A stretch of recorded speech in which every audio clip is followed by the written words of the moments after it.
Good day, everyone, and welcome to our class. So, our topic for today is self from the sociological perspectives. At dito po, pag-usapan natin yung tatlong very important theories or ideas: the looking glass self, the generalized others, and impression management. So by the way, before we move on to our discussion, ito po ang dapat nating matutunan sa ating um, class or lesson na ito. That at the end of this class, you should be able to explain the development of self from the different sociological perspectives. Pangalawa, you can construct your own concept of yourself based doon sa sociological perspectives na napag-aralan natin. And at the end, it will, move you towards a deeper understanding of who you are based on the different sociological perspectives. So, bago ang lahat, kailangan muna nating i-define ano ba ang sociology. So, ang sociology po is the scientific study of society. It is a scientific study of society that includes patterns of social relationships. So, pinapag-aralan dito yung pattern ng social relationships. Yung social interactions, and kasama na po dito yung kultura ng isang society. So, yung relasyon natin sa society o yung relasyon ng mga tao sa isang society, how they interact with each other, and their culture as well. So, ano ba ang self according to sociology? For sociological perspective, self is a social construct. Meaning to say, nag-emerge lang po ang ating self through social construct. Nako-construct lang po ang ating sarili based doon sa society na ating ginagalawan. Meaning to say, or in other words, ang nagko-construct po ng ating sarili ay yung society. That is how society emerges, self-emerges according to the sociological perspective.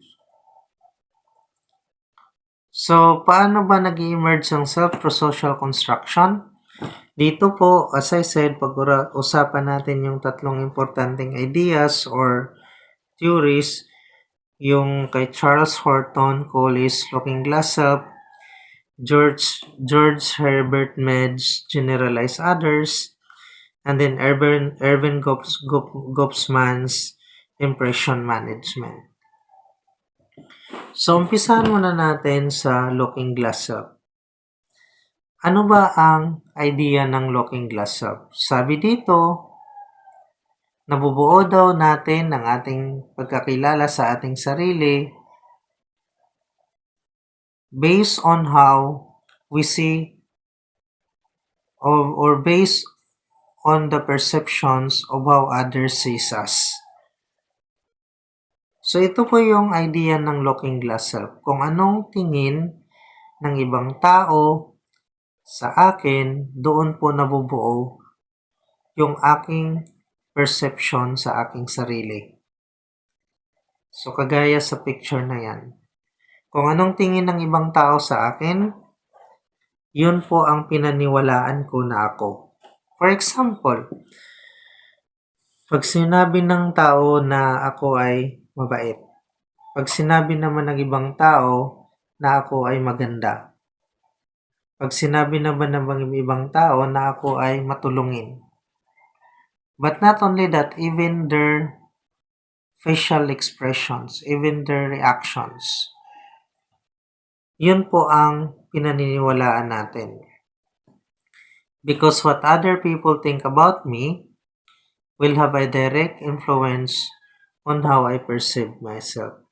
Kung anong tingin ng iba sa akin, yun po ang tingin ko rin sa sarili ko. Because we use others as mirror. Parang ginagamit natin silang salamin para tingnan kung sino tayo. So ito po yung steps on how interactions with others form our self-identity. So we imagine how we appear to those around us.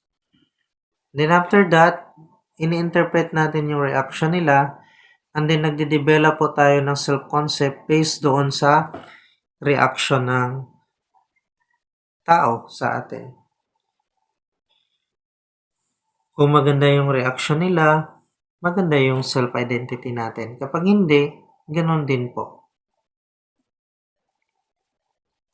So ngayon, pag-usapan naman natin yung generalized others ni George Herbert Mead. Okay?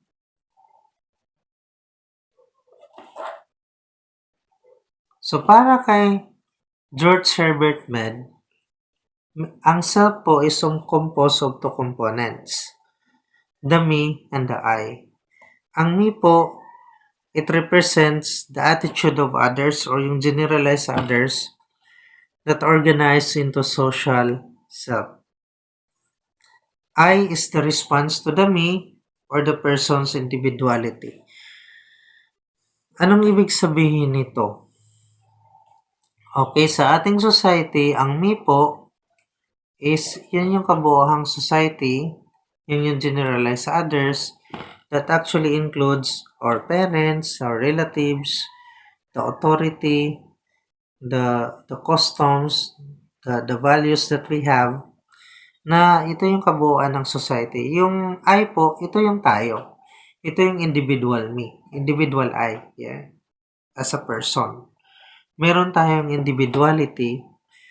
So, ang I po is the response to the me. Kasi po, di ba sa society meron tayong expectations. And because we have expectations, then yun po ang ang ating susundin, yun po ang ating pamantayan. Yung expectations na yun coming from the society itself or the generalized others, including our parents and other people na malapit sa atin. Ito po yung, of course, pamantayan natin at kailangan nating sundin. At yung I natin, yun yung response to the me. So, ang me is an object, I is a subject. Okay? I am a subject and the me is an object. So, sinasabi natin kanina, sa generalized others, ito po yung me. Okay? Kasi yung I is the response to me. At saka yung me, yun po yung, okay? Yun po yung society na ginagalawan natin. Yung kabuuan ng society na yon. So, para sa kanya, ang self daw natin ay natutunan based doon sa role na ginagampanan ng generalized others. At ito po ay dumadaan sa stages kung paano mangyari yon. Natutunan natin sila. So, para kay Med, our self is shaped by learning the rules of the generalized others, gaya ng sinabi ko kanina. Or ano ba yung generalized others na to? Yung parents natin, yung relatives, yung societal standards, values, and expectations. And yung learning ng role na yon ay nangyayari sa tatlong stages. Nagumpisa siya sa preparatory stage.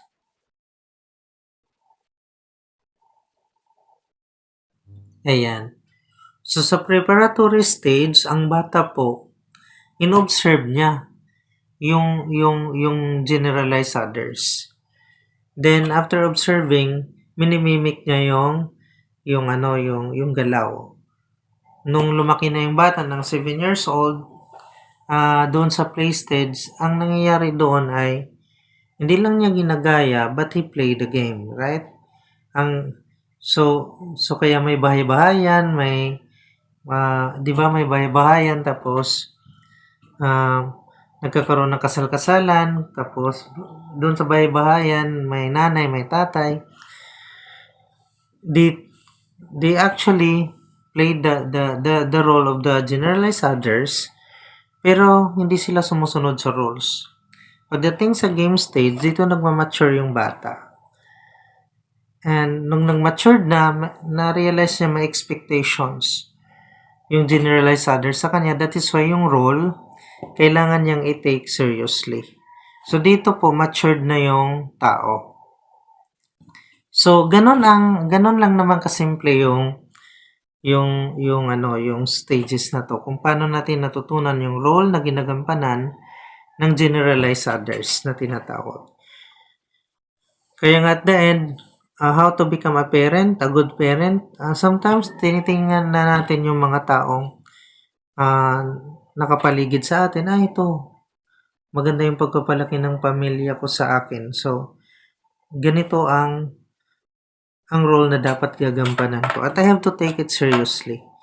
So, ganun po natutunan. From observation to mimicking, playing the role of the generous others, and to take it seriously in the game stage. So, ganun po daw natutunan ang self.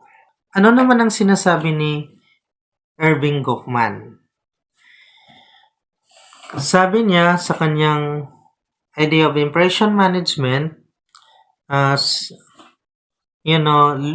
self-emerge on how we take the role in a particular situation. So, life is like a theater daw, sabi niya. Merong actors, merong audience, merong front stage performance, na doon nangyaring performance, meron ding backstage na we can be ourselves. So, yung self daw nag-emerge based sa role na ginagampanan natin sa pangaraw-araw na buhay. At doon pumapasok yung impressions or impression management. Ano ba ito? Ang impression management, sinasabi dito na kung ano yung gusto nating impression sa iba patungkol sa atin, yun yung kinokontrol natin. So, doon nag-emerge yung self. Halimbawa, nakipag-date ako or nakipag-date ka, ito yung gusto mong impression ng babae sa'yo. So, yun yung kukontrolin mo. Yun lang yung pinapakita mo. Kung ikaw naman ay nasa bahay, iba din ang impression na gusto mo. Sometimes wala kang pakialam na kumain. Iba yung kakain ka sa date kaysa sa bahay, right? Kasi depende sa impression na gusto mong makita ng iba sa'yo. So, tayo daw may iba't ibang role sa buhay. May iba't ibang role based sa kung sino ang audience natin. Okay? So, yun yung process nun ay self-presentation. How we present ourselves to others. At yun yung kabuuan ng impression management because ito lang yung consciously or unconsciously na gusto nating makita nila sa atin o yung impression nila sa atin. So, para siyang isang theater, okay? Yung front stage, yun yung nangyayari yung performance. May actor, may audience, at may role na ginagampanan at doon nagbe-base ang behavior mo. 'Di ba sa teatro, kung kontrabida ka, yun yung role mo. Ganon din sa buhay. Matiba-iba tayong role, depende sa audience natin. So, kung ang audience mo ay nanay mo, ibang impression na gusto mo makita sa'yo. Kung girlfriend mo, iba din. Kung nasa school ka, iba din. Kung nasa trabaho, iba din. Yung backstage naman, ito yung you relax and you drop your role.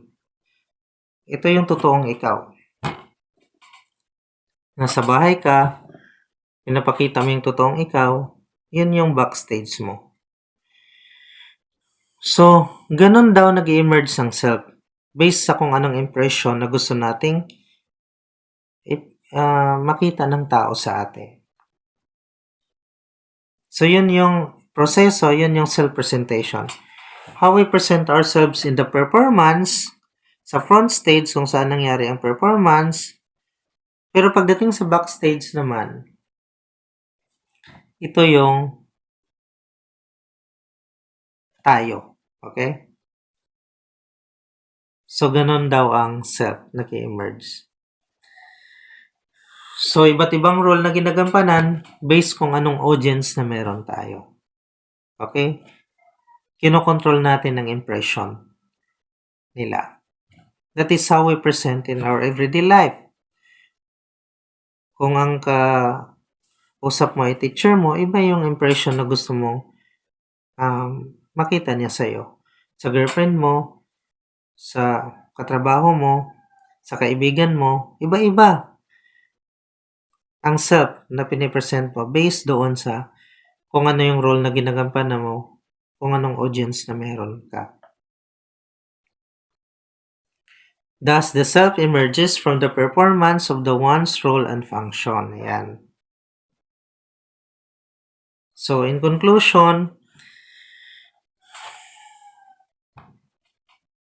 self for sociological perspectives is social construct, and it emerges in our relationship with our society. May generalize others, whether it is looking glass self or impression management. Okay? So, ito yung assignment. You construct your concept of yourself using the sociological perspectives that we studied. Thank you so much and have a good day.